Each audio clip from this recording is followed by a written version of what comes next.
Hai semua, pernah nggak sih mikir bertani itu identik dengan capek, panas-panasan, dan penuh lumpur?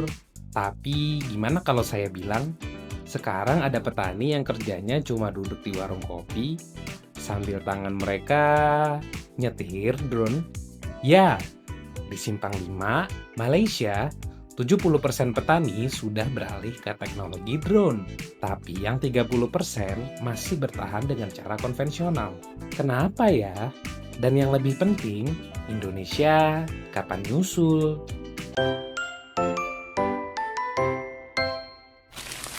Ceritanya berawal dari sebuah musuh tak terlihat yang mematikan, bakterial leaf blight. Bayangkan ini, seperti bos akhir bagi tanaman padi. Dalam kondisi tertentu, serangannya bisa menghancurkan hingga 70% panen. Sungguh mengerikan. Biasanya, petani harus masuk ke sawah, menginjak-injak tanaman, dan menyemprot secara manual. Melelahkan, lambat, dan seringkali kurang efektif. Tapi tahun 2017 datanglah solusi dari dunia militer Amerika.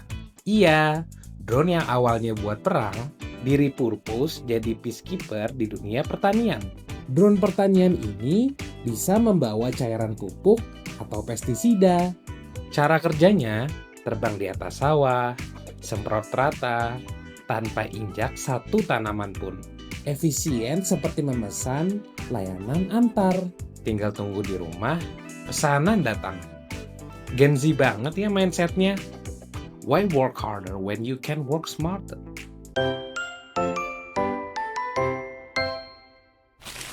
Nah, ini bagian serunya. Teknologi canggih belum tentu langsung diterima. Peneliti IPB yang studi di Malaysia nemuin pola menarik. Adopsi teknologi di kalangan petani melewati 5 tahap, mirip seperti perkembangan karakter di film-film. Tahap pertama, knowledge. Lah, itu apaan terbang-terbang? Tahap 2, persuasion. Menarik juga ya. Tahap 3, decision. Coba dikit siapa tahu berhasil. Tahap 4, implementation. Wih, panen naik. Tahap 5, confirmation. Besok-besok pakai ini terus Kayak kita waktu pertama kali download TikTok. Awalnya skeptis. Malah ketagihan.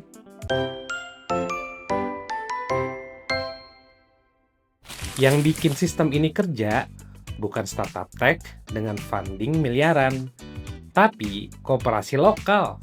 Iya, koperasi yang biasanya kita bayangin jual sembako, ini malah jadi tech hub pertanian. Mei 2018, mereka mulai sewa satu drone. Coba ke anggota dulu.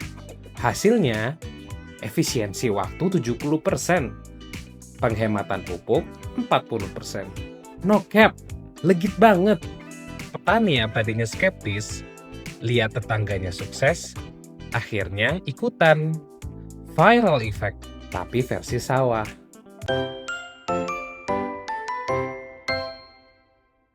Tapi nih, fakta pahitnya, 30% petani masih belum pakai.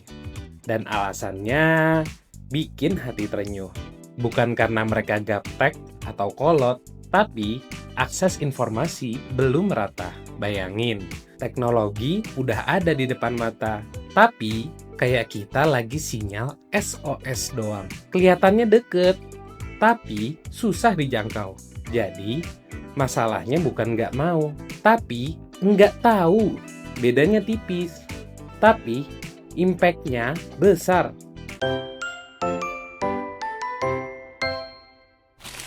Nah, pertanyaan besarnya, kalau Malaysia bisa, kenapa Indonesia belum maksimal? Padahal, kita punya lebih banyak lahan, lebih banyak petani pula. Menurut penelitian ini, kuncinya ada di pendekatan sosial. Bukan cuma jualan drone, tapi edukasi, pendampingan, dan contoh nyata. Koperasi di Malaysia berhasil karena jadi bridge antara teknologi dan masyarakat. It's not about the tech, it's about the human connection. Dalam banget ya. Bayangin jika ini terwujud di Indonesia. Petani muda lulusan SMK bisa jadi pilot drone. Koperasi jadi distributor teknologi. Hasil panen berlimpah. Itu masa depan yang kita mau lihat.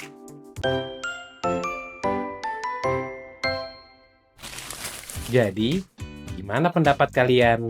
Menurutmu, teknologi seperti apa yang paling dibutuhkan petani Indonesia? Atau mungkin kamu kenal petani muda yang sudah pakai teknologi canggih?